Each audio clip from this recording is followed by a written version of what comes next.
Tuhan kami yang penuh kasih, sementara kami mempelajari firman Tuhan, bukakanlah hati dan pikiran kami melalui pimpinan Roh Kudus Tuhan, sehingga kebenaran itu terang di dalam hidup kami. Dalam nama Yesus kami sudah berdoa. Amin.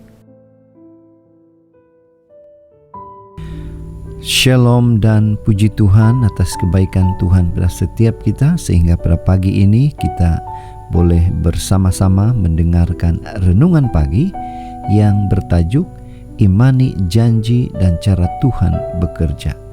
Mengapa dan bagaimana? Firman Tuhan dalam Bilangan 13 ayat 31 mengatakan, tetapi orang-orang yang pergi ke sana bersama-sama dengan dia berkata, kita tidak dapat maju menyerang bangsa itu karena mereka lebih kuat daripada kita. Bacaan hari ini saya ambil di dalam buku Bilangan 13 ayat 1 sehingga 33. Ini merupakan kisah di mana Tuhan melalui Musa memerintahkan 12 orang pengintai untuk mengintip negeri Kanaan sebelum bangsa Israel menakluki negeri itu. Apa kisah seterusnya? Apa pengajaran dari kisah ini? Mari kita mulai dengan sebuah ilustrasi.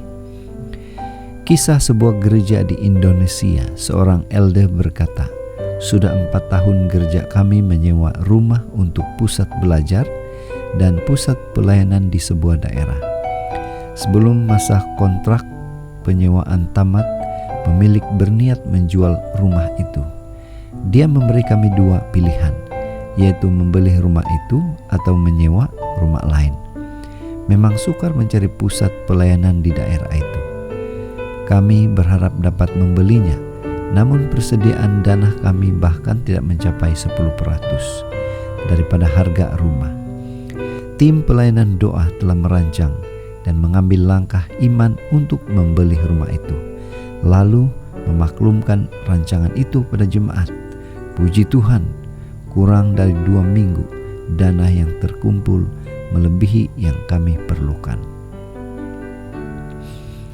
Kita kembali kepada bacaan kita pada pagi ini.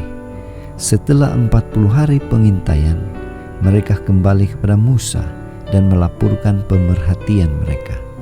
10 dari 12 orang pengintai Israel berpendapat bahwa mereka sebaiknya jangan memasuki Kanaan. Mereka mengatakan, terdapat kota-kota berkubu, pasukan perang yang kuat, dan manusia-manusia raksasa. Kita pasti kalah. Jangan memerangi mereka. Kesimpulan mereka. Laporan dari 10 orang itu sangat melemahkan dan menjatuhkan maruah bangsa Israel. Iya, dengan mengandalkan kekuatan sendiri, mereka pasti kalah. Syukurlah 2 pengintai lain, yaitu Yosua dan Kaleb, tetap beriman teguh pada janji Tuhan. Bilangan 13:30 mengatakan, kemudian Kaleb mencoba mententramkan hati bangsa itu di hadapan Musa. Katanya, tidak, kita akan maju dan menduduki negeri itu, sebab kita pasti akan mengalahkannya.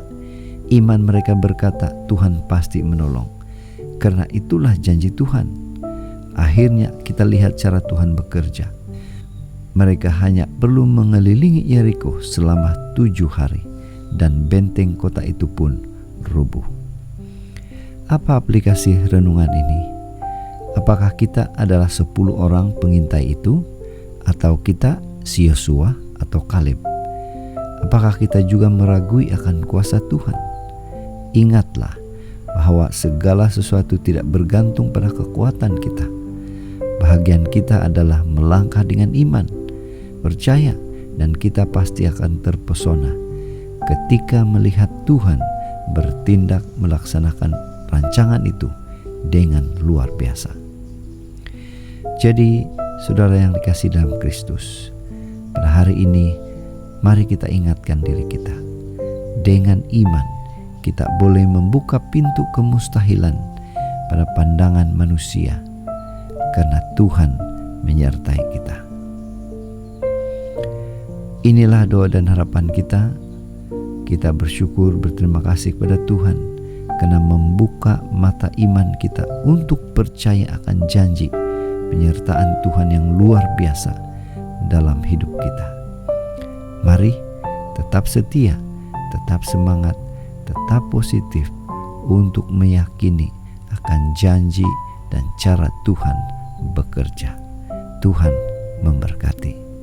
Mari kita berdoa. Bapa, terima kasih atas firman yang begitu indah, yang menguatkan kami untuk terus setia kepada Tuhan. Dalam nama Yesus, kami berdoa. Amin.